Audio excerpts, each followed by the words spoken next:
বাঁকা ডাসা যদি আপনারা ব্যবহার করেন তাহলে ছাদের লেভেল একুরেট হবে না। আর ডাসা যদি সোজা হয় আপনাদের কাঠগুলো স্টেজে যেরকম সোজা থাকবে। এই নিচের যে ডাসাগুলো আছে এই ডাসাগুলো যদি সোজাভাবে বানানো হয় এবং কি সোজা ডাসা দিয়ে যদি আপনারা কাজ করেন তাহলে ছাদটা সুন্দর একুরেট লেভেল হবে।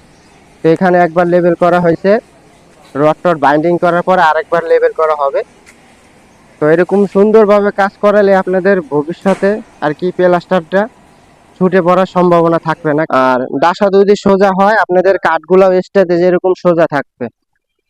এই নিচের যে ডাসাগুলো আছে এই ডাসাগুলো যদি সোজাভাবে বানানো হয় এবং কি সোজা ডাসা দিয়ে যদি আপনারা কাজ করেন তাহলে ছাদটা সুন্দর একুরেট লেভেল হবে। তো এখানে একবার লেভেল করা হয়েছে, রড টড বাইন্ডিং করার পরে আরেকবার লেভেল করা হবে। তো এরকম সুন্দরভাবে কাজ করালে আপনাদের ভবিষ্যতে আর কি প্লাস্টারটা ছুটে পড়ার সম্ভাবনা থাকবে না। কারণ ছাদের লেভেলিং যদি বেশ কম হয় প্লাস্টার মোটা চিকন খাবে, তার ফলে ভবিষ্যতে আপনাদের বাড়ির ক্ষতি হবে প্লাস্টারের।